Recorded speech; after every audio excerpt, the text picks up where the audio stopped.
¿Cuánto quemabas al mes? En ese momento, 1 millón. 1 millón de euros al mes. Entonces te dicen, de 60 nada, te damos 6 Sí, y tienes que hacer una reestructuración brutal. pero brutal. O sea, éramos 130 personas, pasamos de 130 a 40 y luego acabamos el año siendo 25. Y entonces durante varios meses pues estamos en este proceso donde van llegando ofertas que no encajan al consejo y el consejo cada mes, ¿vale? Los fondos van poniendo el dinero suficiente para pasar al mes siguiente. Bienvenidos a un nuevo episodio del podcast de ITNIC. Esta semana estoy con Carlos Pierre, fundador de Buddy. Buddy, que es el Tinder para encontrar compañero de piso, ha pasado por un montón de etapas. Entre ellas, el crecimiento brutal, levantar más de 50 millones de euros con fondos internacionales, abrir oficinas y ciudades en Nueva York, Londres, París y ser la startup de moda española durante mucho tiempo, a de golpe, en la pandemia, sufrir una reestructuración brutal, echar el 80% de la plantilla y reinventarse desde cero como un co-living. Y esta historia, que parece fácil de explicar, no es nada fácil de ejecutar. Y Carlos nos va a explicar cómo ha gestionado todo este proceso con sus empleados, con el board, los socios y con el equipo clave, que entre otras ha conseguido hacer sobrevivir la plataforma tecnológica. Y el podcast de esta semana es posible gracias a Factorial.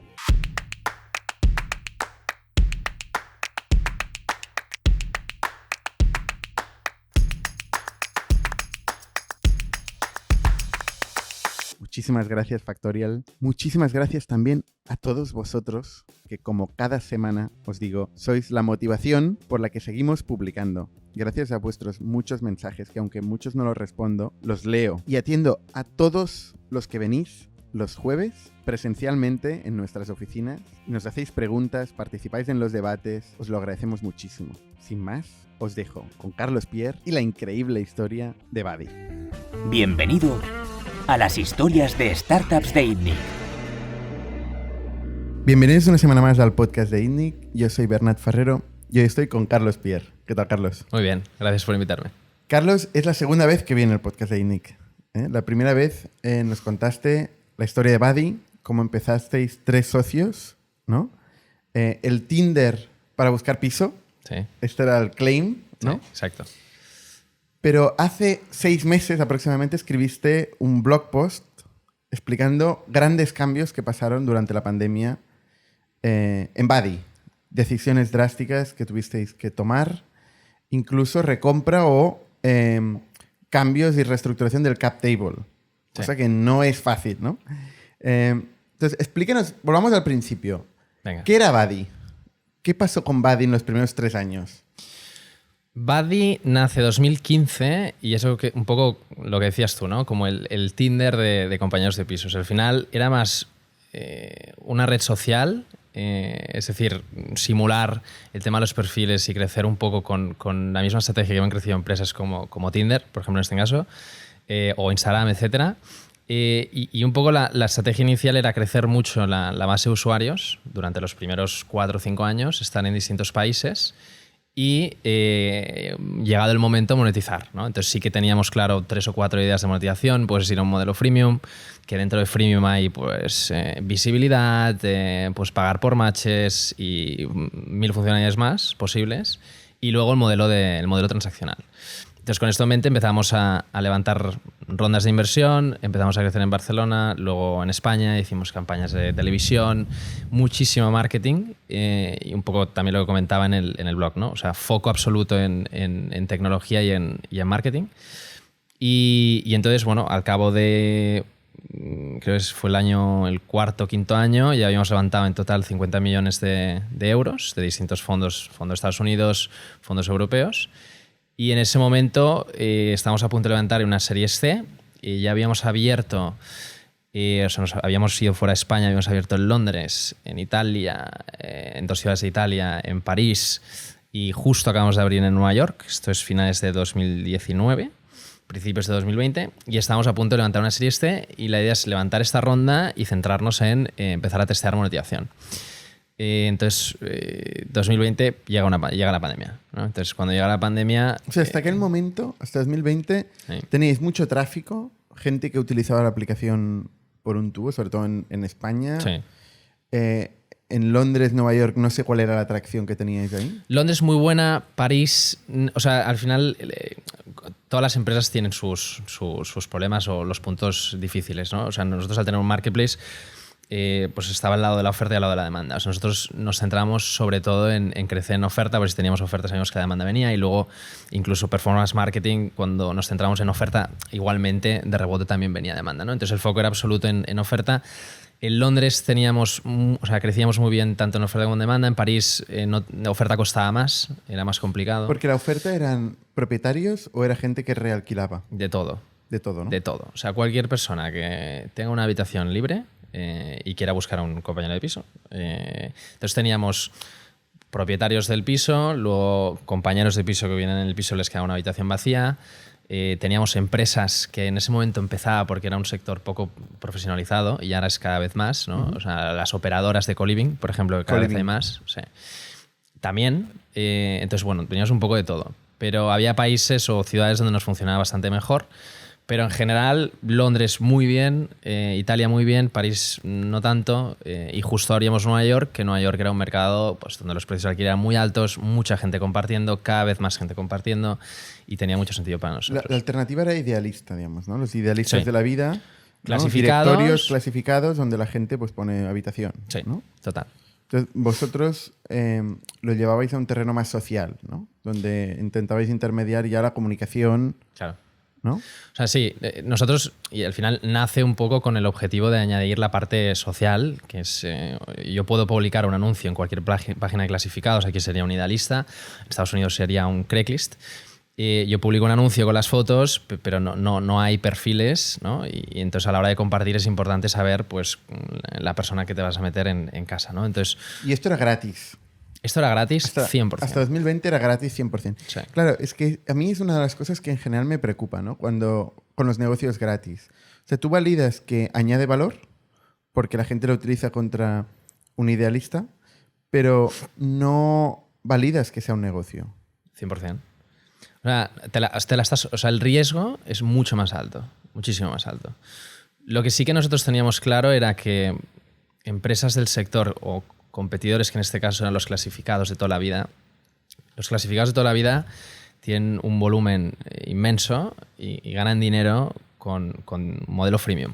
Es decir, pagando a partir de 5 anuncios empiezas a pagar por paquetes, pagas por visibilidad y pagas mucho por visibilidad. Pagas por tener más demanda, pagas por distintos factores, ¿no? Y estas empresas de clasificados a día de hoy lo eran en su momento y lo son rentables. Idealista tiene una valoración de 1.300 millones, tiene una EBITDA de 60 millones.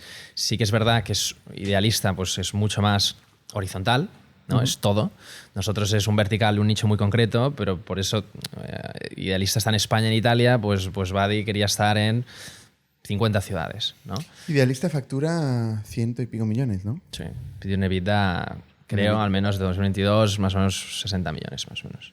Yeah, una EBITDA chulo, ¿no? Sí, por eso que al final ya hay empresas en el sector que están monetizando con un modelo freemium. Y luego hay otras que son marketplaces como un Airbnb que están monetizando con un modelo transaccional, ¿no? Si consigues dar esta seguridad, añadir perfiles, etcétera, y puedes quedarte una parte de la transacción y que la transacción pase por dentro de la plataforma, entonces el ticket es incluso más alto, ¿no? Nosotros... Claro, pero es que ahí el valor añadido es altísimo, ¿no? Sí, sí. O sea, alquilar por noche, el precio no tiene nada que ver con alquileres a un largo plazo permanentes. No. Pero fíjate una cosa, o sea, yo si pienso en Idealista, pienso que realmente su negocio tiene que estar principalmente en los grandes tickets. Es decir, cuando la gente compra un piso, sí, ¿no? Y luego, si quieres, pues los alquileres, porque hay un desequilibrio entre oferta y demanda, la gente se vuelve loca, las agencias pues tienen ahí un negocio muy grande. Pero probablemente el negocio más pequeño sea el alquiler de habitación, sí, que lo tienen que tener porque mantienen al usuario, ¿no? Y mantienen su marca, pero no creo que sea donde hacen el negocio. No, es que no les interesa demasiado. De hecho, también esto era una ventaja para nosotros, ¿no? O sea, por eso digo que nuestro negocio era un poco complicado en el sentido de que era un nicho, ¿no? Más pequeño y por lo tanto requería que no estuviésemos solo en España, sino que estuviésemos en muchos países, ¿no? Por eso al final la inversión en marketing era mucho más alta, por eso íbamos a abrir ciudades, etcétera, etcétera. Aún así, o sea, las métricas que teníamos en su momento, ya tenemos más de 5 millones, pero en su momento de usuarios. Pero en su momento teníamos métricas mes a mes que eran muy bestias. O sea, que al final nosotros hacíamos números con modelo freemium a nivel de visibilidad, a nivel de matches, etcétera, etcétera, y salían números chulos. ¿Pero cuál era el modelo freemium? ¿Cuál era la hipótesis de monetización? De hecho, la hipótesis se ha validado entre comillas porque es el modelo que tenemos ahora en el Marketplace. El Marketplace ahora sigue y es margen de contribución positivo con 3 modelos. O sea, uno es pagar por match, es decir, tú puedes publicar gratis siempre, que ahí nosotros no queríamos añadir nada de fricción. Entonces, empiezas a recibir solicitudes de candidatos o candidatas y puedes ver sus perfiles, pero no puedes hablar con ellos, ¿no? Entonces te damos una serie de matches gratis, pero si quieres desbloquear más matches, porque sabemos que más o menos se requieren un número de matches para alquilar la habitación en una semana, entonces tienes que desbloquear paquetes de matches, ¿no? Y hay distintos paquetes de matches. Este es uno. ¿Y la gente paga? Sí. O sea, la conversión es más del 50% de pago. Ostras. ¿Cuánto vale un match? Hay paquetes, entonces depende. ¿Paquete de match? Ahora estamos, de momento tenemos un solo paquete, que es desbloquear un limited matches por un mes y estamos a 19,99, pero es un límite. Es un one-off. Es un one-off. Pero ahora lo que tendríamos que hacer, que es lo que vamos a hacer, es desarrollar distintos paquetes de matches. No tienes por qué tener un límite, a lo mejor quieres pagar un poquito menos y solo te faltan 6 matches porque ya ves que tienes 10 personas que te interesan y tienes que matchear, ¿no? Entonces, al final también tiene un componente, que lo decimos, ¿no? Un poco relacionado con Tinder, ¿no? O con estas plataformas, que es incluso divertido, tienes los matches. Este es un modelo que nos funciona muy bien y obviamente es el más restrictivo y el que más conversión tiene, el que más dinero nos da. El propietario, bueno, el que alquila. Sí, son los que publican.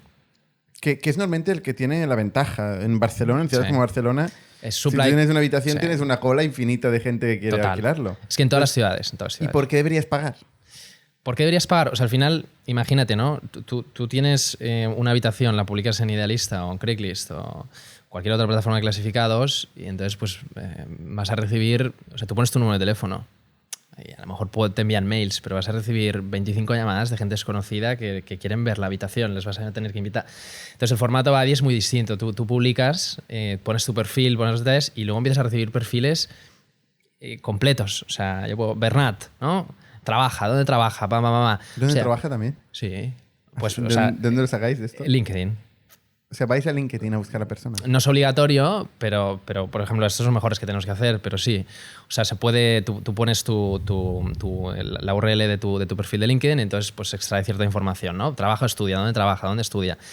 Y esto en un futuro pues también te sirve, ¿no? Pues estudio en la universidad, estudio la UB. Ah, coño, tú también estudias en la UB, ¿no? Entonces, hay muchas cosas que se pueden hacer con los perfiles, incluso con Instagram, etcétera, ¿no? Entonces, esto tiene un valor a la hora de compartir piso que es brutal, que no te lo puede dar Idealista, ¿no? Es de repente 20 llamadas, gente desconocida, no tiene nada que ver. Tú recibes los perfiles y tal. Y yo creo que esto, que al principio teníamos miedo, porque incluso gente decía, no, pero es que al final es una mejora, pero tampoco es tan bestia la mejora, ¿no? Con Idealista. O sea, ya llevamos 8 años y ahora llevamos 2 años sin invertir nada en marketing y seguimos teniendo 30.000 descargas nuevas cada mes sin hacer nada.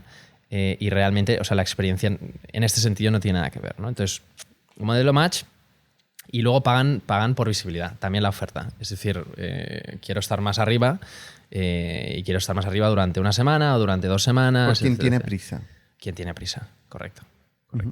Pero que al final esto es lo que hacen... tiene que ir acompañado de pagar por match, porque entonces tienes más gente. Claro, la gracia es, o sea, primero...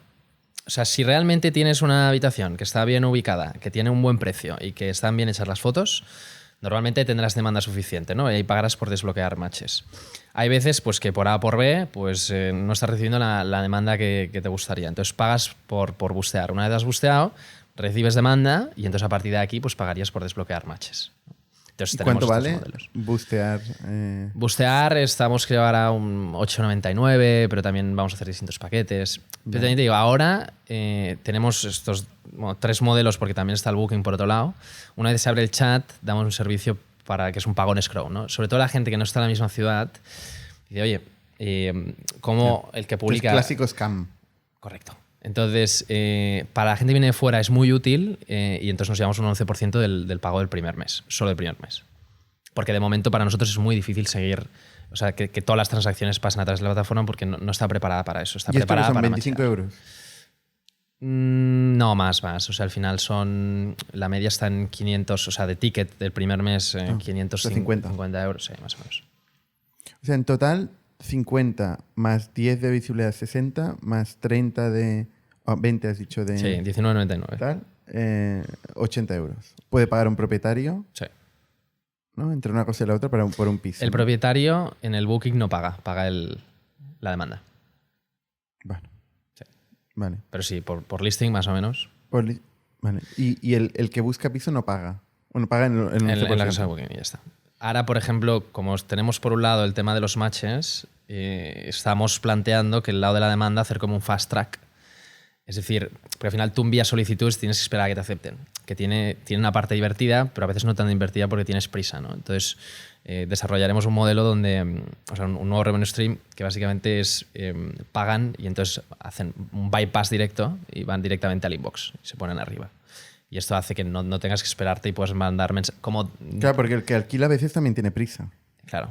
Entonces, incluso si hacemos un fast track para la demanda, la oferta que no ha pagado podrá hablar con la demanda que sí que ha pagado fast track. Entonces ahí puedes empezar a jugar con esto, ¿no? Hay infinidad de cosas que se pueden hacer, pero lo importante es que a día de hoy, es lo que decías, ¿no? Teniendo en cuenta la conversión, más o menos, decíamos más o menos 80 euros, pero si tenemos en cuenta la conversión es menos. Overall, ¿no? Por listing a lo mejor nos podemos llevar pues 30, 40 euros. En el momento que estaba Buddy... ¿Eso significa que el 50% de los listings paga? Sí. Es mucho, ¿eh? Pues es que al final, si recibes demanda y no pagas, o sea, al final, sobre todo el modelo de desbloquear matches es importante, más que nada, porque si no tienes matches no puedes alquilar la habitación, ¿no? Entonces, para conseguir esto tenéis que tener ya una marca, ¿no? Y un marketplace funcionando. Sí. ¿Actualmente lo tenéis en España y en otros mercados también? O sea, actualmente la demanda... O en ciudades, esto va de ciudades, ¿no? Sí, pero la demanda es 50% nacional, 50% internacional, más o menos. Y cuando digo internacional, pues es desde Estados Unidos, de Londres, de cualquier parte de Europa, de Asia, etcétera, etcétera. La demanda. La demanda. La oferta, el 70% está en España, actualmente. Porque como ¿Barcelona-Madrid? Sí. Barcelona-Madrid, a lo mejor son el 50%, el otro 50% repartido por toda España. Luego viene Valencia, luego Sevilla, luego Palma, luego Granada, Bilbao. Entonces, el punto donde iba es, claro, en el momento en el que nos estaba gastando mucho dinero en marketing, ¿no? Y no monetizábamos un listing, nosotros nos centramos en el coste por listing, lo que nos costaba adquirir un listing. Y el coste por listing era de 8 euros. Claro, tú pensabas, a ver, si yo con un modelo freemium, ni siquiera el transaccional, puedo llevar más o menos 30 euros por listing, ahora me estoy gastando 8 euros y puedo demostrar que al cabo de 6 meses en una ciudad puedo bajar el coste por listing, ¿no? Pues los unit economics a priori tienen sentido. Entonces, claro, hay mucha gente que piensa, ¿cómo te has gastado tanto dinero sin monetizar, no? Bueno, o sea, cuando veías el modelo y veo el modelo actual, digo, es que tenía mucho sentido, ¿no? Pero luego pasó y ahora lo está teniendo. O sea, estás de alguna forma amortizando esta inversión. Sí, sí. Ahora... Y en el año 2020, ¿qué pasó? O sea, vale, hay una pandemia. Sí. Una pandemia, durante unos meses nadie puede alquilar piso ni puede ir a ningún sitio. Pero luego sí. Y luego viene el mejor momento del software. Sí. O sea, lo que pasó fueron varias cosas. O sea, principalmente, Buddy no monetiza en ese momento. Esto principios de 2020. Y estamos a punto de cerrar unas series C. En aquel momento, ¿eh? Sí. Entonces llega la pandemia. ¿De cuánto dinero? 60 millones. ¿Con quién? Con 2 fondos. Pero al final no se cierra, ¿vale? Vale. Bueno. Es que igual podemos aprender algo de fondos que en el último momento se echan para atrás. Ya, pero esto mejor no comentarlo. Entonces, no la cerramos finalmente. A ver, que yo también lo entiendo, ¿eh? En ese momento, la mayoría de fondos, muchas operaciones se tiraron para atrás y al final... Pero nosotros cuando empezó la pandemia teníamos una ronda de 16 millones de euros, si no recuerdo mal, sí. Y teníamos un handshake, ¿vale? Teníamos un apretón de manos. No teníamos nada firmado. Y de golpe se para el mundo. Con CRV, un fondo en Silicon Valley también. Sí. Y claro, yo estaba acojonado.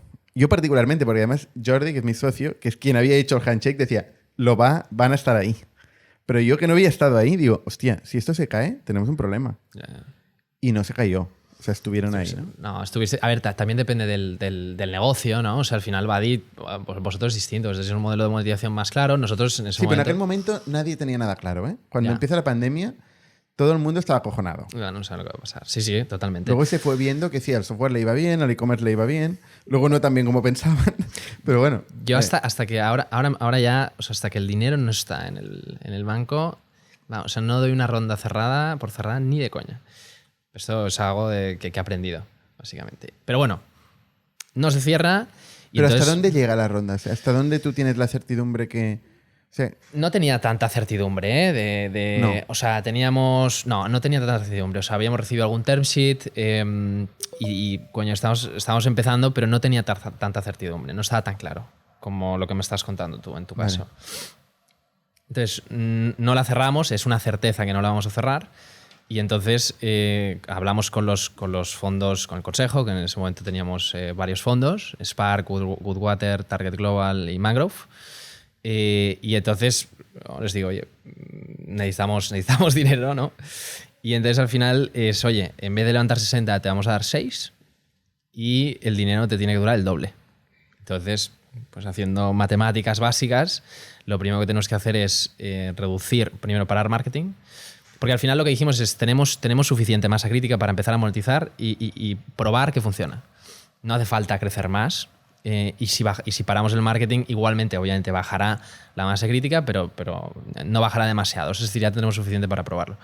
Paramos marketing, tenemos que cerrar. Lo primero que hacemos es cerrar todas las oficinas que teníamos en Londres, en París, en Nueva York.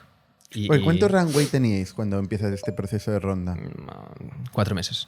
4 meses, ¿eh? Sí. Entonces tú vas al board, dices, necesito pasta ya. ¿Cuánto quemabas al mes?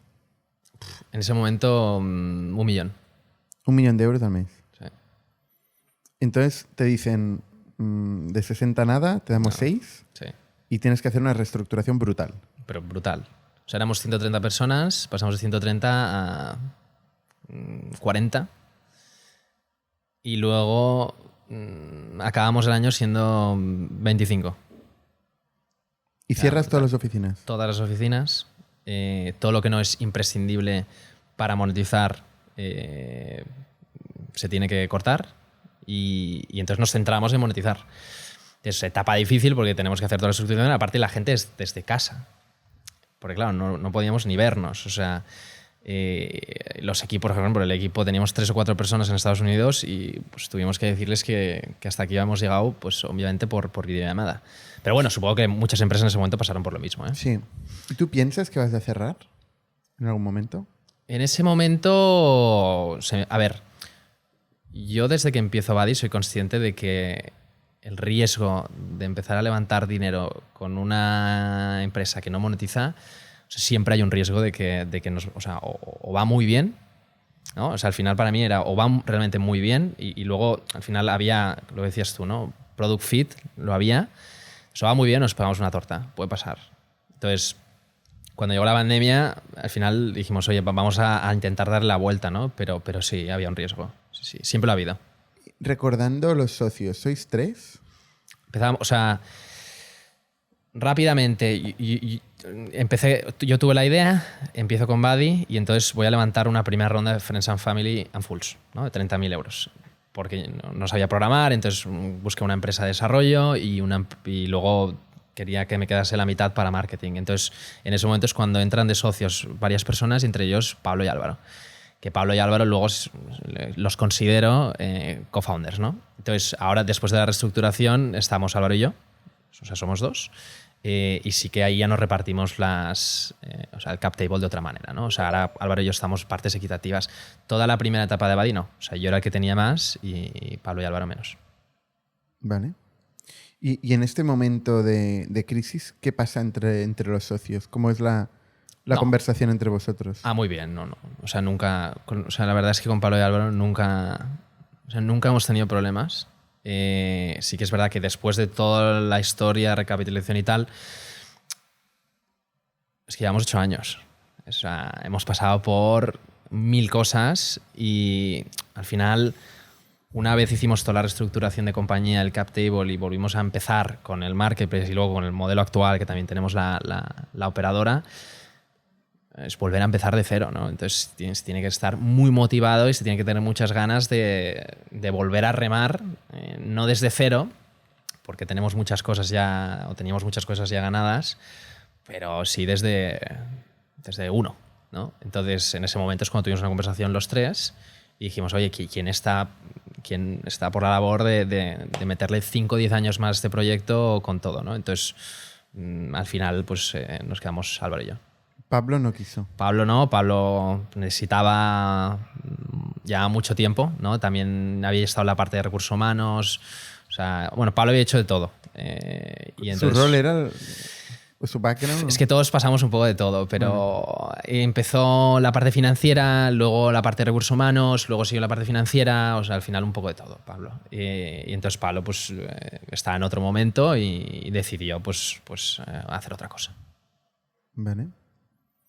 ¿Y cómo se afronta la comunicación a tu empresa de que no va bien y que tenéis que echar al 80% de la plantilla? A ver, a mí es que no... Para mí es importante cuando comunico, en general, que sea natural. O sea, si no, a mí se me nota y no sé hacerlo. Entonces, yo creo que lo hicimos...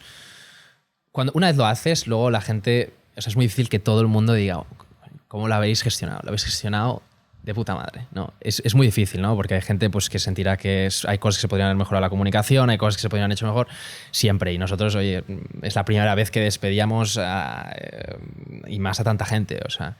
Pero, pues, transparencia. Es decir, mira, la compañía está en este punto y vamos a levantar ronda. Lo mismo que estoy contando aquí delante de todos es lo mismo que comentábamos a todo el equipo, ¿no? Entonces, tenemos que, o sea, para sobrevivir, tenemos que tomar esta decisión, ¿no? ¿Y no hay gente que dice, ya te lo dije? Sí. ¿O tendríamos que haber monetizado antes? ¿O Sí, por qué os flipasteis sí, tanto? hombre, claro. ¿O por qué tal? ¿O por qué tal? Bueno, del equipo no tanto. Porque yo creo que todos entendían cuál era el plan y todos sabían dónde se metían. Es que al final también esto es un tema importante. Cuando fichamos en su momento y ahora cuando fichamos, yo en las entrevistas, o sea, yo creo que la gente sabe dónde se mete. O sea, Buddy era una startup que no monetiza, que ahora acabamos de levantar una ronda y somos todos muy guays porque ha salido en prensa y tal y cual, pero que nos podemos pegar una torta anytime, o sea, en cualquier momento.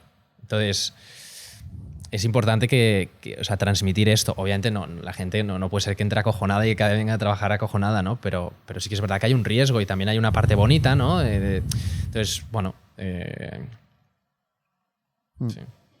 Es un equilibrio complicado, ¿no? Yo también se lo cuento a la gente, ¿no? Oye, que nosotros tenemos un riesgo superior a una compañía normal, ¿no? Muchas veces un poco todo o nada. O sea, tenemos que crecer a un ritmo importante, o si no, si nos quedamos estables no es negocio para nosotros, no es lo que hemos venido a hacer. Pero siempre en el día a día es difícil tener la información y entender lo que está pasando, ¿no? Sí. Y luego cuando ves también, pues oye, levantamos rondas, oficinas, ¿no? Todo un poco, o sea, parece un mundo multicolor. Total. No, y desde fuera yo entiendo que, o sea, hay críticas también en el mundo startup. Esto lo vivimos también. También lo entiendo, ¿no? Hostia, van a levantar 100 millones, deben estar forrados y aparte despiden gente, ¿no? O sea, nos pasa a todos. Y dices, oye, que yo no veo un duro de esta ronda. O sea, que al final yo tengo mi sueldo y estoy remando como todos. Pero bueno, o sea, nosotros esto también lo aprendimos. Ahora nos hemos vuelto, yo creo que casi extremadamente financieros. Antes no monetizábamos y las métricas que mirábamos eran listings. Las finanzas eran fáciles. Bueno, era coste. No, es que no era el foco. O sea, al final el equipo financiero tendría sin control de costes. Pero, planificación del coste. Sí. Ahora, cada mes, o sea, P&L en la pantalla y con todo el equipo, ahora somos pocos, pero enseñamos la P&L y decimos, este es el margen de contribución, este es el margen operativo, para pagar todos los sueldos de estructura tenemos que llegar aquí, ¿no? Y esto es como estamos este mes. O sea, como todos los negocios del mundo. Correcto, pero antes era, o sea, para nosotros era enseñar una P&L delante de todo el equipo, ¿no? Era, vamos a enseñar las métricas operativas, vamos a enseñar tal. Y ahora nosotros, me refiero, somos mucho más transparentes en esto, en todo momento, y sobre todo nos centramos en la parte financiera, ¿no? Que es la parte importante. ¿El proceso de echar al 80% de la plantilla es un ERE? ¿Es un ERE?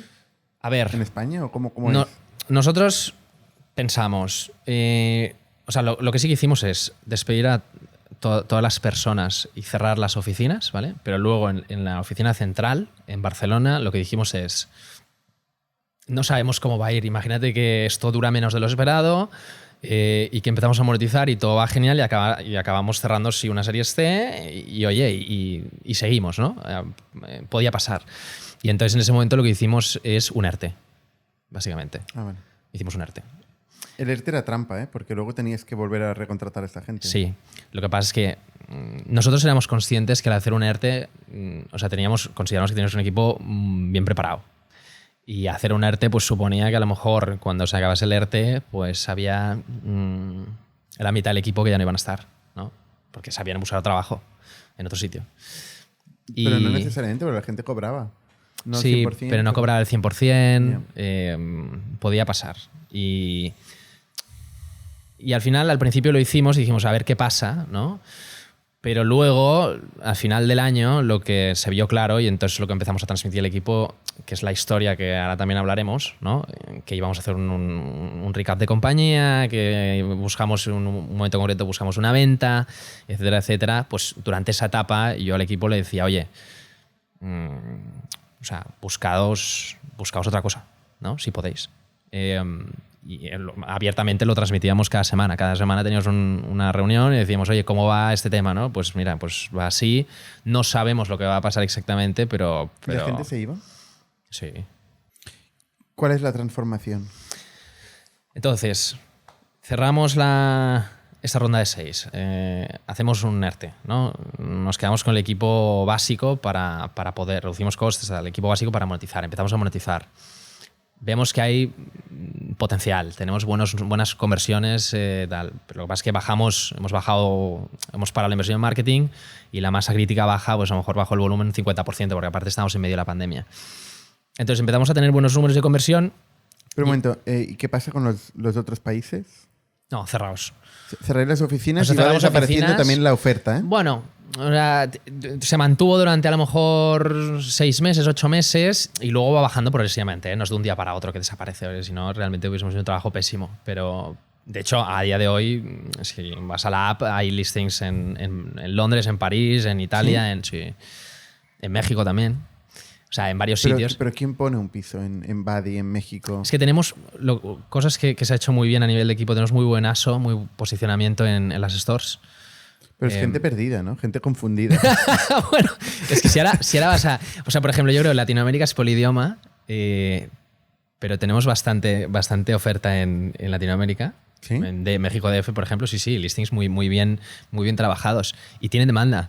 Pero bueno, es algo... Es muy pequeñito, representa muy pequeñito. En Londres sí también, pero en Londres... Ahí no pagarán. Si les haces pagar, estos no pagan. Sí, pagan igual. ¿Sí? ¿Pagan igual? Bueno, pagan menos. Es que, a ver, es muy poco, pero tenemos oferta ahí. Pero, bueno, ¿dónde voy? Que conversión, o sea, los modelos estaban yendo bien, las conversiones estaban yendo bien y teníamos un pitch, ¿no? Para ahora empezar a volver a levantar el dinero suficiente para decir, oye, al final, ¿no? una habitación me cuesta pues 8 o 10 euros, o es lo que me costaba antes, ahora estoy con el marketing parado. Y puedo ganar pues 30 o 40 euros, ¿no? Es un modelo que básicamente, pues cuando miraba los 21 meses podía funcionar. Pero necesito volver a invertir en marketing, ¿no? Y volver a estar en varias ciudades, porque si tú hacías los números solo en Barcelona y Madrid no te salía. O sea, un VC te decía, esto a mí no me interesa en absoluto, ¿no? Porque es una empresa que a lo mejor va a facturar, el mejor de los casos en 5 años, va a facturar pues 50 millones máximo, ¿no? Entonces teníamos que estar... Ahora los VCs te dirían que igual sí les interesa, ¿no? Bueno, porque ahora entonces, buscan un modelo más de rentabilidad ahora probada. ahora puede ser. Entonces, ¿qué pasó? Que en el momento donde decir, vale, pues ahora vamos a volver a levantar dinero, a hablar con VCs, yo, y digo yo porque ahora está distribuido de otra manera entre Álvaro y yo, pero en ese momento era el que tenía más, tenía un 9% de la empresa. ¿Tú tenías un 9% de la empresa? 9%. Habíamos levantado 4 o 5 rondas, luego una ronda interna de 6 millones, que ahí, lógicamente, pues la valoración... A la ronda de 6 millones fue un down round de la hostia. De la leche. Que también tenía sentido que fuese un down round, porque teníamos una valoración de 140 millones. y no lo aguantaba ni de coña el revenue que estábamos teniendo ahora, ¿no? Habíamos bajado el volumen, etcétera, etcétera. Estamos empezando a monetizar.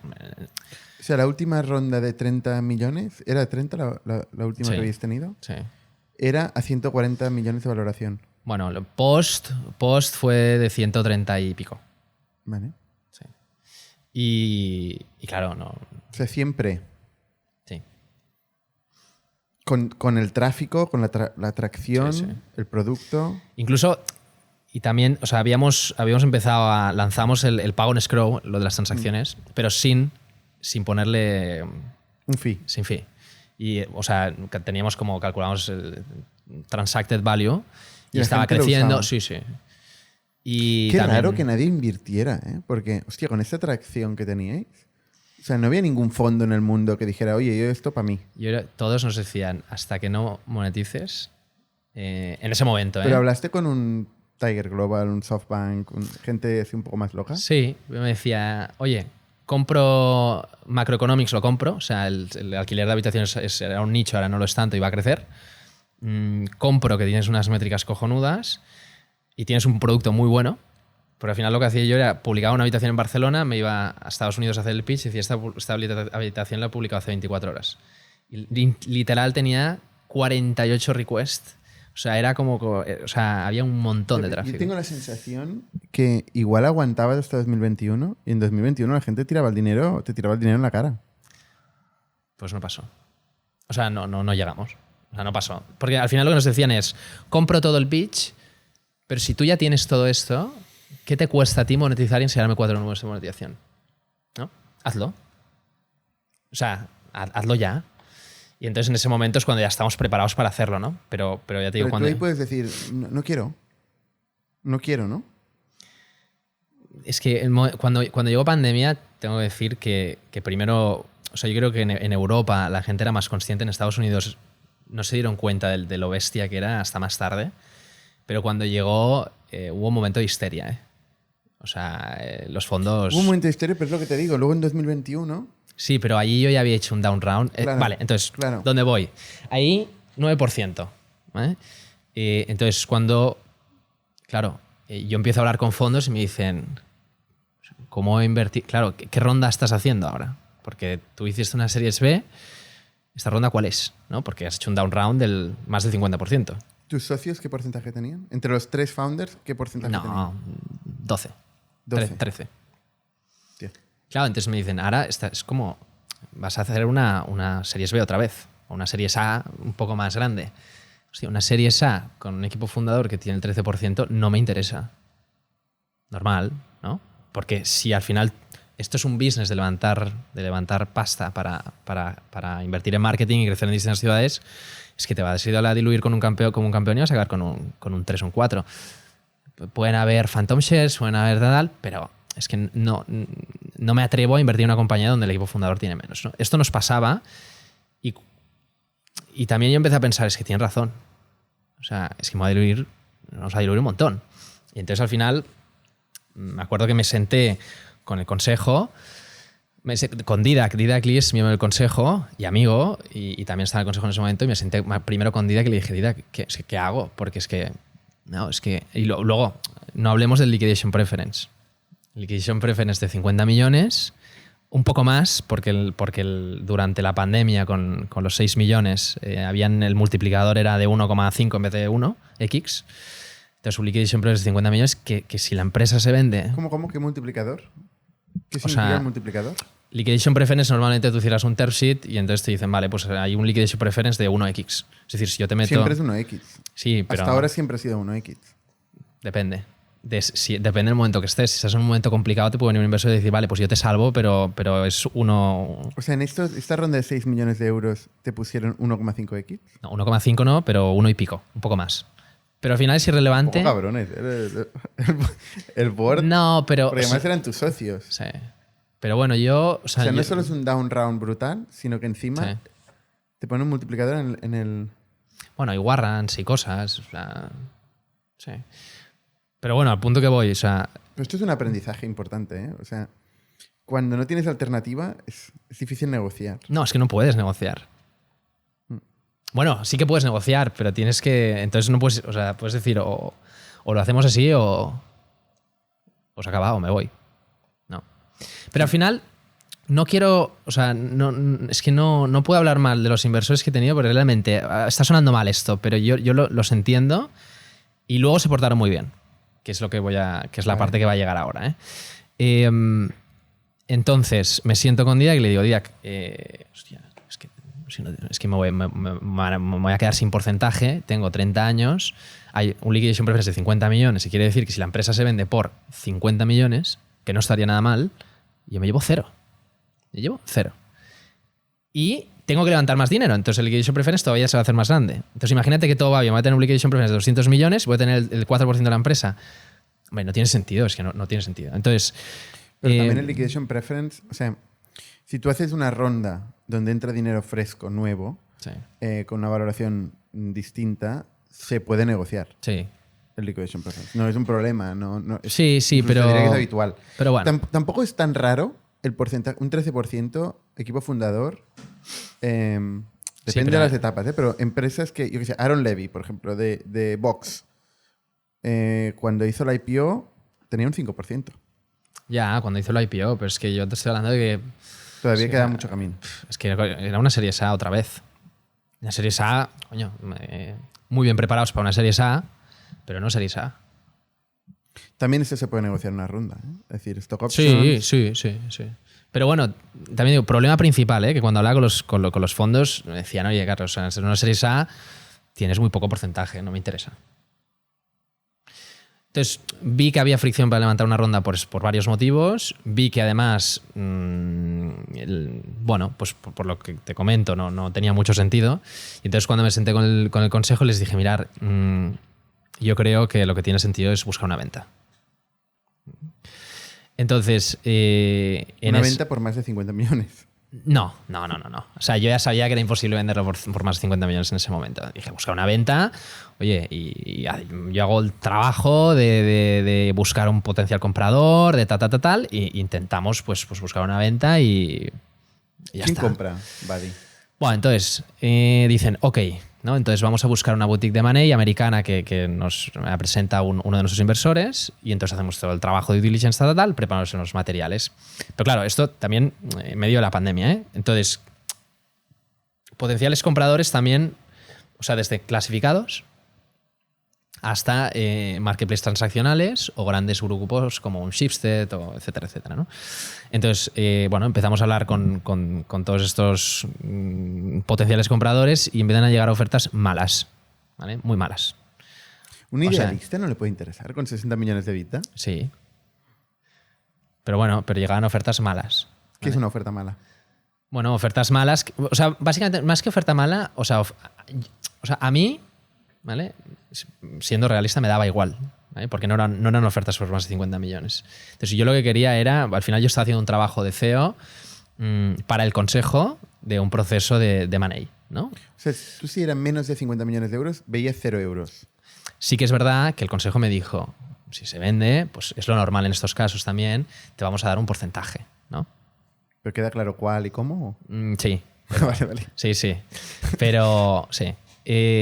Pero poco, ¿vale? Y al final no era mi objetivo principal. Mi objetivo principal era hacer un buen proceso de M&A y yo presentaba ante el consejo y el consejo decidía. Entonces, llegan ofertas que al consejo no le acaban de gustar, ¿vale? Por varios motivos. Hay incluso algunas que no hay nada de cash, es todo un traspaso de equity en acciones, etcétera. Y entonces durante varios meses pues estamos en este proceso donde van llegando ofertas que no encajan al consejo y el consejo cada mes, ¿vale? Los fondos van poniendo el dinero suficiente para pasar al mes siguiente. Hostia. Qué tortura china, ¿no? ¿Vale? O sea, nosotros... Y no hay nadie que ponga Venture Debt que puede ser peor, ¿eh? Pero no. O sea, nadie ofrece ningún En ese tipo momento vamos mes a mes. O sea, yo al equipo me tengo que sentar cada semana y decirle, pues, cómo está yendo el proceso de M&A. Uh-huh. Y que solo tenemos un mes de caja. Y que cada mes los inversores invierten un mes más. Ahí sois 25. Sí, más o menos. 25 valientes. Sí. Y entonces vamos mes a mes. Y tú lo vas explicando en All Hands. Tenemos un mes de caja. Sí, Tenemos un mes de caja. Y bueno, esta es la lista, esto es lo que estamos hablando con el consejo. Yo lo explico todo. A todo el mundo. A todo el mundo. Explico todo lo que está pasando a todo el mundo. Y entonces... ¿Y la gente bien? Sí, bueno... De los 25 nadie tenía una hipoteca o... A ver, la gente bien. La gente buscándose un trabajo, lógicamente. O sea, yo hablaba con la gente y decía, buscaros un trabajo. Porque una venta puede ser que compren la plataforma y la marca y nada más. Puede ser que quieran el equipo, puede ser que no. Eso lo dices, se lo explicas a todo el mundo. Sí, claro, sí. Hombre, para mí es mucho mejor que sean conscientes y que tengan un tiempo razonable para buscar un trabajo, que no de repente que llegue un comprador y digan, pues el equipo no me interesa. Ya, pero no sé en qué momento alguien se queda con este mensaje. Muy pocos, muy pocos. Y no sé cómo sigue funcionando la plataforma también. Bueno, es que ese es otro tema que ya llegaremos. Es otro tema que llegaremos porque a día de hoy... Porque hay alguien que se tiene que quedar aguantando. A día de hoy está funcionando con una persona de Product Manager en el equipo full time y todo freelance. Así es como está funcionando la plataforma hoy, con miles de usuarios cada mes. O sea, en algún momento se ha caído. No, caerse no. En algún momento ha habido un bug que ha fastidiado en alguna de las plataformas, tal, pero no se ha caído. Se ha tardado un huevo en solucionar. Porque el que sabe cómo arreglarlo ya no está. Bueno, también es otro punto. O sea, vale, sigamos. Vale, vamos a seguir. Entonces, llegan ofertas, no acaban de encajar y entonces y en ese momento Didac en su día me había presentado Javier Rubio. Javier Rubio trabaja con él en Galdana Ventures, que es un fondo de fondos, y también está liderando el fondo de Barlon Capital, es un fondo de Venture Capital, donde también ahora está Didac, ¿vale? Que son inversores pues, de Good News, de Vicio, etcétera, etcétera. Y entonces había conocido a Javier Rubio y en su momento estábamos hablando de la posibilidad de que él entrara como non-executive chairman, ¿vale? Porque estaba también en el consejo de Housefly, porque también sabía de la parte de real estate, porque tal. Entonces, cuando pasa todo esto, le digo, Javier, no te metas porque está pasando esto, ¿no? Y entonces sigo el proceso y un momento dado digo, oye, es que no están aceptando ninguna oferta, no está saliendo nada, ¿no? Entonces hablo con Didac y con Javier y digo, oye, y entonces hablamos de la posibilidad de que desde Barlon, ¿no? Podamos levantar una ronda para reestructurar todo el cap table y quedarnos nosotros con Buddy, ¿vale? Esta es la posibilidad. Entonces, lo primero que hacemos, digo, oye, pues vale. Entonces, al final lo primero que yo con Álvaro y Pablo tenemos que pensar es, oye, si levantamos una ronda con ellos y reconstruimos el cap table, estamos dispuestos a dedicarle, porque no voy a hacer todo esto para luego irme al cabo de 2 años, ¿no? A empezar un proyecto donde mantenemos el marketplace, o sea, la app de Buddy, y también la idea era lanzar una operadora que en ese momento tenía mucho sentido, ¿no? Que es un trabajo, es un vertical bastante distinto. Una operadora de co-living. Sí. Es decir, veis el negocio de alquilar habitaciones y decís, esto lo hago yo. Claro, lo que vemos Para que lo hagan otros, lo hago yo. Es un problema del marketplace, ¿eh? Sí. ¿No? Que genera un poco un conflicto de intereses. También. O sea, decimos, tenemos la demanda, tenemos los datos, vemos que es un mercado que está creciendo, vemos que operadores hay pocos y están empezando. Tenemos la marca, tenemos todo para poder hacerlo nosotros, ¿no? Entonces, pero es otro negocio, otra inversión. Sí, pero es que se retroalimenta. Es más fácil, o sea, yo cuando me llega un activo puedo analizarlo muy rápidamente con la demanda que tengo en el marketplace, si tiene sentido o no, puedo setear los precios y puedo pensar lo que puedo pagar de alquiler. Me llega, hago el onboarding y luego lo publico en el marketplace y se alquila a través del marketplace, ¿no? Entonces, y yo realmente por primera vez en mi vida puedo controlar toda la experiencia, que en Buddy nunca ha sido así. Un match y, oye, no, es que el piso no está como quería. Puedo controlar toda la experiencia. Entonces, y como la base de demanda está tan fragmentada, es tan micropropietario, tenant, no genera igual un problema de confianza. A ver, si Airbnb generara apartamentos que tuvieran mejor posicionamiento que los de los propietarios empezarían a decir, oye, ¿de qué vais? Sí. ¿No? Sí, supongo, sí. Pero en Buddy esto... A ver, o sea, ahora nosotros tenemos... o sea, no tenemos... O sea, en Buddy, por ejemplo, publicadas hay 18.000 habitaciones ahora mismo. Nosotros tenemos 200 y pico. Ya. Y hay tal necesidad de demanda. Sí, que- aparte nosotros hemos empezado nos hemos ido un poco más arriba, o sea, hacer algo más premium, no lujo, porque no es lujo alquiler de habitaciones, pero sí premium, en el sentido de que nos gastamos más dinero en CAPEX, los pisos tienen cierta distribución, o sea, no hacemos pisos de 8 habitaciones, las habitaciones tienen que tener cierto tamaño, etcétera, etcétera, y luego con servicios. Entonces nos hemos ido a lo más premium. O sea, al final lo más premium que hay en Buddy es nuestro. Pero que al final Entonces, le ¿compra? interesa al 3% de nuestro marketplace eso, ¿no? Entonces, no molestamos a los otros operadores que al final están en otro tipo de categoría que es más market. ¿Y no es contradictorio esto con el posicionamiento de marca? Ir a premium. Sí, porque el premium no va a un Tinder de... No, o sea, al final, o sea, lo que sabemos es que nosotros es prácticamente lo mismo, pero un poquito más de calidad en el mobiliario y le añadimos servicios, o servicios un poquito de más calidad. Es el negocio de Ukio, que estuvo aquí hace Correcto, muy parecido. 2 o 3 semanas. Muy parecido, pero nosotros por habitaciones. Entonces, y a partir de cierto ticket ya nosotros no pasamos. Yo creo que el máximo ticket nuestro es donde empieza el ticket más pequeño de Ukio, ¿sabes? ¿Cuánto vale una habitación? O sea, vamos desde 800 y pico hasta 1400. 1400 y pico. ¿Y esto es un co-living propiamente? Es decir, un edificio... Es que co-living ahora, o sea, algunos operamos edificios y otros por pisos. O sea, pisos separados. Hacemos las dos cosas. O sea, ¿compráis un piso o alquiláis No, un no piso? compramos, ¿Alquiláis un alquilamos. piso a largo plazo? Sí, mismo. Sí, ¿Lo separáis correcto. en habitaciones? Correcto. O sea, hacéis reforma. A veces, la reforma intentamos que los pisos ya estén muy bien por parte de la propiedad y nosotros lo que hacemos es una inversión en interiorismo. Pintamos alguna pared, a lo mejor a veces hacemos algún baño, pero no hacemos capex duro, o sea, hacemos inversión mínima. O sea, Y sobre todo el mobiliario. ¿alquiláis un piso de 5 habitaciones, 4 habitaciones? Sí. ¿Por 2.000 euros? Sí. 1.500 O sea, euros. capa de interiorismo, Y luego alquiláis cada habitación por 800 euros. sí, 800, depende de la categoría. O sea, no es lo mismo una individual que una doble, que una suite. Entonces tenemos categorías distintas Y tenéis el riesgo del alquiler. y tenemos el riesgo del alquiler. Correcto. Pero la gracia es, que es lo que te decía, ¿no? Tenemos el marketplace. Y cuando me pasan un edificio que tiene 40 camas, o sea, 40 camas aquí en el fijo no está mal, misma ubicación, pero tengo los datos del marketplace, ¿no? Entonces puedo saber, digo, aquí, ¿cuánto riesgo estoy cogiendo? Poco, porque sé que en el marketplace esto lo voy a alquilar a este precio muy bien. Entonces, tiene mucho sentido para nosotros. Y entonces, vuelvo atrás. Ujú. Entonces, decimos, vale, pues, ¿cuánto dinero necesitáis? O sea, al final la conversación con Javier Dida, que es cuánto dinero necesitáis para reconstruir todo. Reconstruir todo significa recapitalización de la compañía. La empresa era una empresa que estaba en Delaware, pasarla a España, es una empresa española. Luego pagar las indemnizaciones del equipo que no sea necesario. El marketplace, arreglar 4 cosas para prepararlo para que estén, para que pueda crecer mínimamente. Y luego empezar el negocio de la operadora. O sea, cuánto dinero se requiere para los primeros 12 meses de todo esto.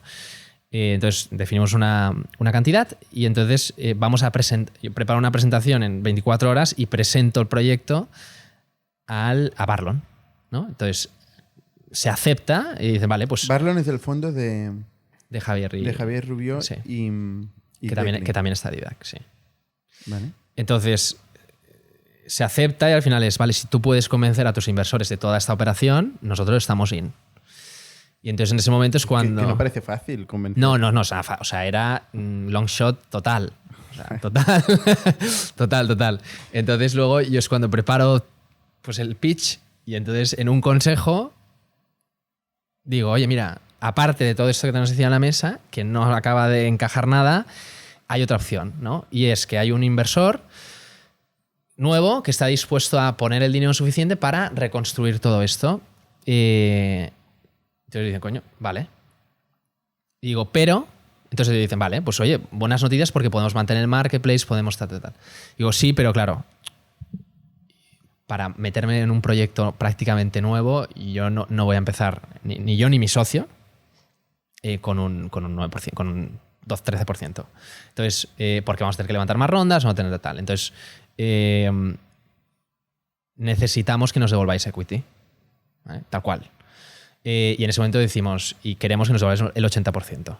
¿Vale? O sea, nosotros nos devolvemos el 80% y entonces los inversores grandes y pequeños os agrupáis en un 20%, pasamos a ser una empresa española, entra Barlon, una vez hecho esta operación, y volvemos a empezar con un marketplace y una marca que funciona muy bien y con una operadora, y vamos a crecer las dos cosas. Entonces... ¿Por pedir? Sí. Entonces, no, en ese momento, a ver, lo bueno era que, o sea, yo creo que habíamos hecho un trabajo, y en concreto yo le había dedicado mucho, o sea, había hecho un trabajo muy, muy transparente y le había dedicado mucho curro al proceso de Money. O sea, y la boutique de Money incluso podía asegurar de que yo estaba haciendo todo lo posible para que llegase la mejor oferta posible para el consejo. Entonces, aquí el peligro es que alguien pensase que estaba haciendo la jugada maestra, ¿no? Que yo no estaba pasando ofertas para poder hacer esto. Pero estaba claro que no era así. Entonces, al final, el consejo yo creo que sí que le chocó un poco, ¿no?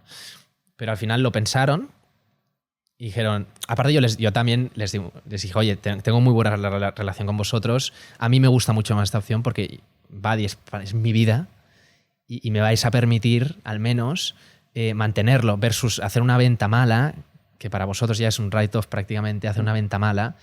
Y oye, a lo mejor pues os puedo devolver en un futuro el dinero que habéis puesto, ojalá, o la mitad, da igual, pero me dais a mí la oportunidad de mantener mi empresa y de darle una vuelta, ¿no? Y para mí es la opción que más me encaja, lógicamente.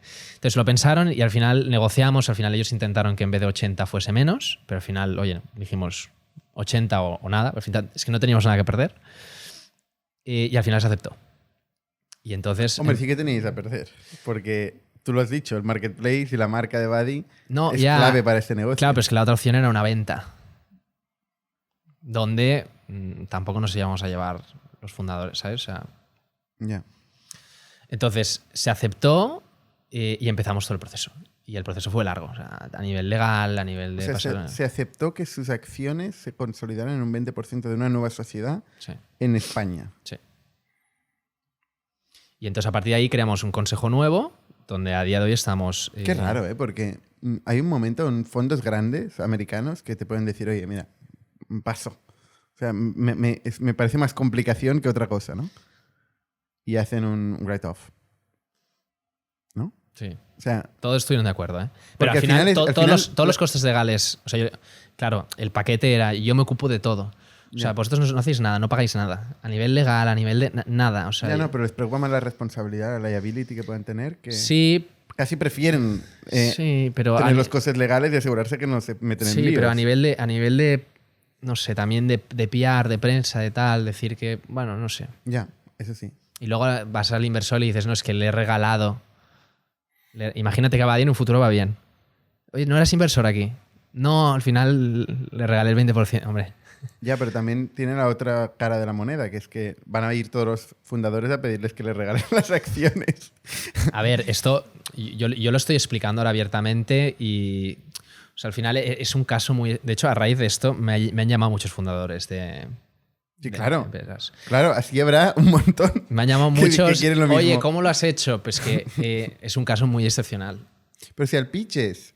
O sea, yo vengo de montar el Airbnb del alquiler de habitaciones y ahora es un co-living en Barcelona. O sea, para mí, a día de hoy, que es difícil, porque a veces digo, ¿cómo lo defino? ¿No? Porque tengo las dos cosas. Buddy es una marca. Buddy es una marca de co-living. ¿Vale? Y digo que es una marca porque al final seguimos teniendo 30.000 descargas nuevas cada mes gracias a la marca, ¿no? Entonces, a partir de aquí, yo tengo dos modelos, ¿no? Dos negocios. Uno que es el marketplace y el otro que es la operadora. Entonces, al final esto también es lo que le explico al equipo. El equipo, hay una parte que se dedica a la operadora y otra parte que se dedica al marketplace. Nosotros somos una marca de co-living. Y digo co-living para que se me entienda, porque a veces es tan difícil, podría decir de alquiler de habitaciones. Pero esto al límite, estos dos negocios son contradictorios. O sea, hay un momento donde el marketplace ya no tiene sentido. O sea, si tú eres más del 50%, por decir, de las habitaciones, los otros dirán, oye, no quiero estar aquí, voy a buscarme un marketplace puro y de verdad. Nunca seré más del 50%, es imposible. O sea, tendría... O sea, ahora el trabajo, que es la parte difícil, es... Tenemos marketplace, ¿no? Entonces, hacerlo es mejorarlo. Hay 1000 cosas que todavía se pueden mejorar del modelo y puede crecer. Y volver a invertir. Ahora ya estamos monetizando, podemos invertir ROAS positivo, oye, invierto 1 euro, me devuelve pues 2 euros, ¿no? Y esto es algo que está en el planning y es lo que queremos hacer a partir de ahora. Entonces, el marketplace, la idea es que crezca y que se mejore. Pero incluso, aunque estuviera en mantenimiento, con 20.000 habitaciones, por mucho que crezca la operadora, es muy difícil llegar a 20.000 habitaciones, o sea, a 10.000 habitaciones, ¿sabes? O sea, 1.000 y pico... No, es más fácil que decrezca el marketplace. Sí, pero por eso, ahora es que nosotros en Marketplace estamos en modo mantenimiento. Entonces, Por eso. Claro, ahora la idea es, y no ha decrecido, y no ha crecido todavía. Increíble, ¿eh? Sí. La resiliencia de las marcas. Es muy bestia. Es brutal. Y...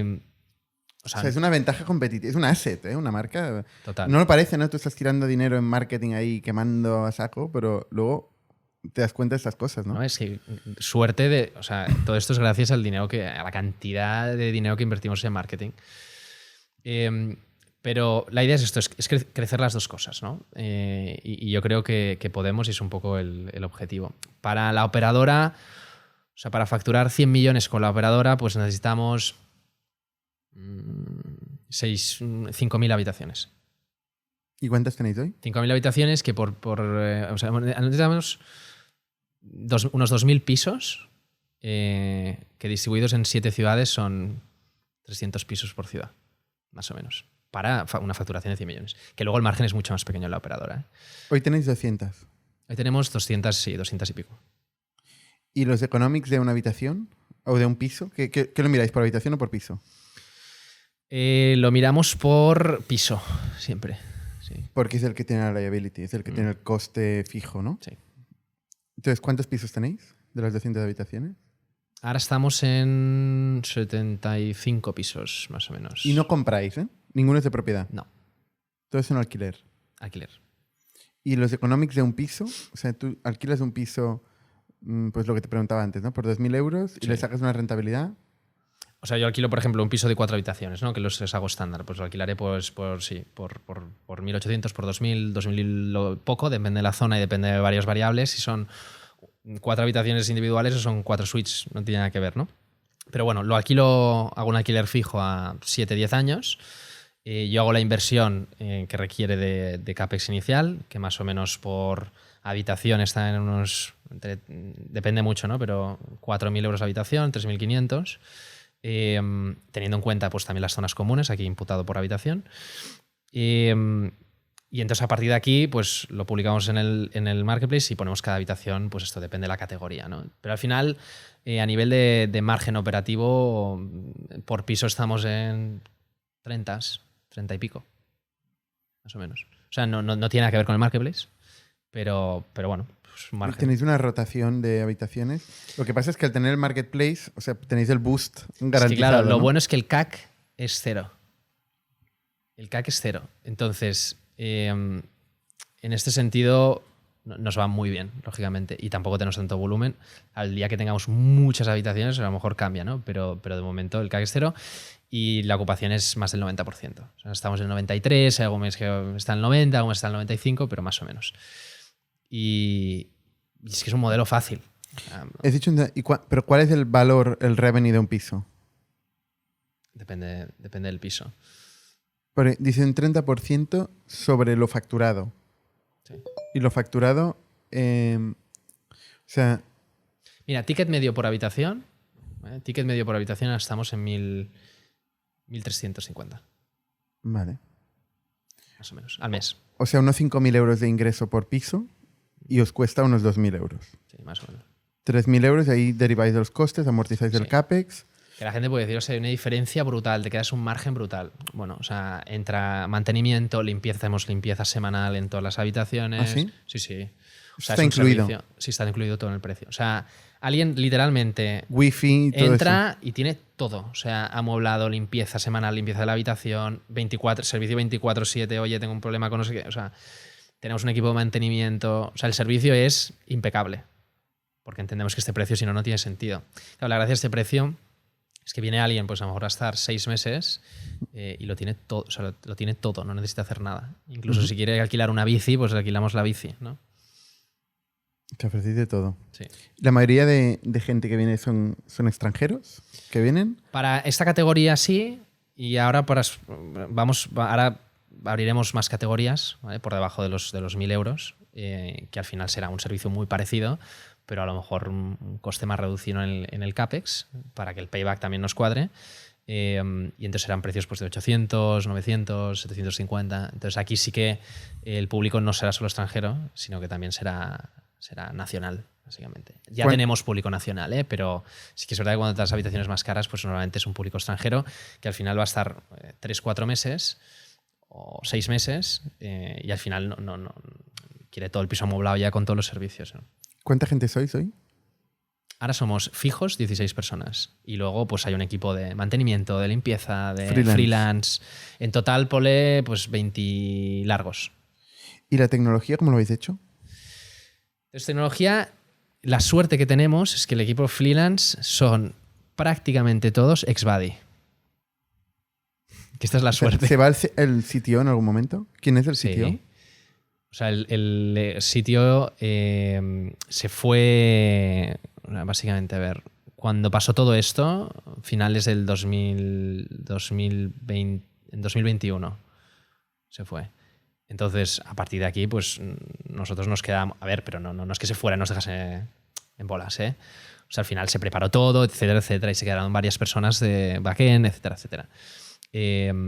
Y entonces, pues ahora tenemos un equipo de freelance que, o sea, empezamos con un equipo de freelance ex-Buddies, que ahora pues ha ido entrando gente nueva de freelance, pero que ya pues el código está documentado, pues tienen expertise y tal. O sea, es decir, ahora, si se fuesen los ex-Buddies, podríamos sobrevivir, ¿no? Entonces, a partir de ahora... Sé que el código está documentado. Bueno, entre comillas. No soy yo, ¿eh? Entre comillas. Y... no, si me escucha el Product Manager se va a reír. Y entonces ahora pues tenemos una persona que está full time, que está haciendo crecer este equipo de freelance y que pues ahora con el foco en mejorar y en crecer el marketplace pues iremos viendo las necesidades, ¿no? Ficharemos gente full time pues seguramente, pero a otro ritmo. Esto no es fácil, ¿eh? O sea, lo que habéis hecho ahí con la tecnología. Mantener... No. La plataforma. A ver, supongo, o sea, se hizo un muy buen trabajo para que no haya petado, pero ahora la verdad es que ahora está muy controlado y funciona muy bien, y si hago un bug pues se arregla, están los procesos puestos in place, o sea, hay una persona también de customer support, o sea, yo creo que ahora en principio no tenemos miedo de que le pase algo al marketplace, y ahora incluso ya estamos empezando a tocar código para mejorar cosas. ¿Cuánto levantaste después de esta segunda etapa de dinero? Entonces, levantamos 1,5 millones para todo este recap, solucionar, volver a empezar. Y a partir de aquí, hemos entrado en una etapa curiosa que es... hemos levantado 2 rondas más de 1,5 millones a 1 millón, pero sin ponerle nombre. O sea, no... Oye, ¿qué ronda es esta? ¿Serie esa? No, es que no, yo qué sé. ¿Qué le importa? Sí, es que ahora es un formato de...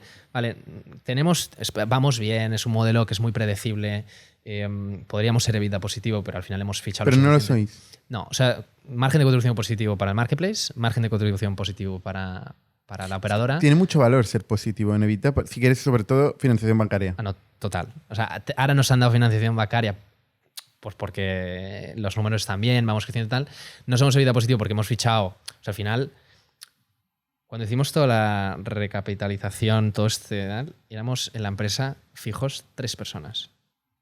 Éramos 3. Empezamos 3. Pablo, Álvaro y yo. Entonces, nosotros al principio eran los que llamábamos a propietarios, íbamos a ver los pisos, alquilábamos los pisos, hacíamos todo el proceso. O sea, los primeros... Y el marketplace en mantenimiento con los freelance. Luego estábamos nosotros 3... Pico pala, hasta los primeros 5 pisos nosotros, y a partir de aquí ya empezamos a fichar y ahora somos 16. Y fichamos 16, básicamente es un equipo ahora ya core para poder crecer a, no sé, 800 habitaciones más o menos. A lo mejor tenemos que fichar a alguien más de mantenimiento, de limpieza, esto por supuesto, pero estructuralmente no necesitamos mucho más que el equipo que tenemos ahora. Por eso no somos EBITDA positivo. Pero por eso digo que si quisiéramos, si nos quedásemos así, lo podríamos ser, ¿no? Pero lógicamente no es la idea. ¿Y en la nueva configuración tienes liquidation preference? Sí, pero poco. O sea, al final hemos levantado 3-4 millones. La valoración... ¿No has arrastrado nada del anterior pacto de socios? No. ¿Vacío? No, vacío. No, si no tenía sentido.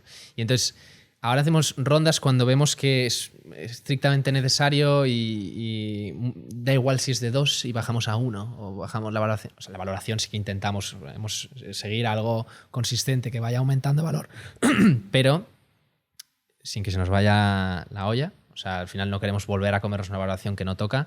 Ahora la valoración yo creo que tiene mucho sentido con el momento que estamos a nivel de revenue, a nivel de margen operativo, a nivel de equipo, etcétera, etcétera.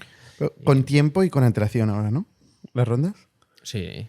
No, y luego que no, o sea, no estamos a un mes. Claro. O sea, tenemos un EBITDA negativo, pero que no, o sea, podría aguantar muchos meses. Ahora es más, oye, nos llegan 2 edificios de alquiler, en alquiler fijo. Inversión inicial, los 2 meses de garantía y el CAPEX que toca. Hostia, a lo mejor son 450.000 euros de golpe. Coño, ¿lo cojo o no lo cojo? Hombre, espérate, se me rompe la caja, ¿no? Entonces ahí pues con bancos, o sea, es otro formato. Y seguro que mucha gente te ha preguntado eso, pero ¿no se te ocurrió llamar a tu primo? Y ahora, bueno, mi primo habló Sí, constantemente. pero cuando necesitabas pasta, quiero decir. Ah, cuando O necesitaba sea, pasta. cuando necesitabas pasta en ese momento, Óscar Pierre, Sí. fundador de Globo, Sí. no podía de alguna forma meter pasta. O sea, por decir algo, ¿eh? No se me hubiese ocurrido nunca pedirse a mi primo. No, porque al final, o sea, ya había inversores interesados y yo creo que al final no hace falta meter a la familia para que salve la compañía. Y yo creo que, o sea, yo creo que al final todo el proceso que hemos seguido, oye, nos ha salido bien, ¿no? O sea, estamos en una posición que a día de hoy estoy contento, estoy motivado, mi socio también, el equipo también. Y ha habido momentos muy complicados, pero bueno, como todas pero no, es que ni se me pasa por la cabeza. La familia Pierre, ¿qué tiene esta familia? Que os nacéis todos emprendedores. No, yo creo que también empezó por Óscar y luego a lo mejor se ha ido contagiando, no sé, pero al final sí, nuestros padres también pues tienen sus propios negocios, mi hermana ¿Hay también. competencia entre la familia en las cenas de Navidad? No. Creo que te lo pregunté ya eso. Sí, no. Sí que es verdad que me acuerdo que algún inversor me decía, oye, me enviaba el artículo, Globo ha levantado 100 millones. Y yo, bueno, ¿Y tú qué? ¿Y tú qué? Pero a mí me hace gracia, o sea, yo estoy, vamos, encantado que le vaya bien a Óscar y a mi familia. Mi hermana también ha montado otra startup que se llama Meeting Lawyers, le va genial. Y no, y la verdad es que sí, no sé, nos gusta. ¿El horizonte más lejano que ves de Buddy, cuál es? ¿Venderás? Ahora no pienso... No pensamos... O sea, pensamos en crear un negocio... De verdad. De verdad. A ver, no es que antes fuese un negocio mentira, pero pensamos en crear un negocio... O sea, no pensamos, oye, voy a vender a cabo de 2 años, ¿no? Pensamos, nos gustaría estar en EBITDA positivo, pero poder crecer. O sea, encontrar el equilibrio entre montar un negocio que esté en EBITDA positivo, pero que también que crezca. Que al final, a veces también... Hostia, de repente ves el de al lado, ¿no? Ha levantado una ronda de tanto. Sí, a mí, pues ya... Ahora te dan igual ya las rondas, Ya. ¿no?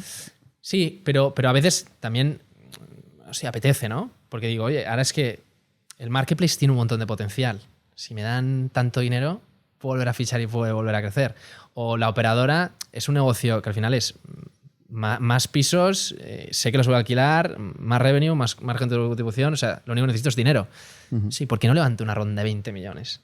¿No? O sea, hay momentos así Que tiene la tentación. que tienes la tentación, pero dices, oye, no, o sea, piénsalo 2 veces y exactamente mira cuál es el mejor momento, ¿no? Yo creo que habrá rondas interesantes en un futuro de Buddy, pero tenemos que ver cuándo, cómo y mucho Probablemente más. al inversor le interese más el modelo marketplace que el de co-living. Claro, y lo que tendremos que ser El capaces... inversor VC, digamos, Sí. no el tradicional. Correcto, lo que tenemos que ser capaces de explicar es que los dos se nutren uno del otro y que tiene sentido. O sea, al final, sí. Y yo creo que ahora los VCs, o sea, muchos invierten solo en tecnología y es así, punto final. Pero cada vez más, private equity VC, mundo industrial que se mezcla con tecnología, o sea, cada vez se mezclan más entre ellos, ¿no? Y entonces un VC que al final ve un buen negocio que puede hacer un por 10, pues bueno, pues no sé, ya veremos.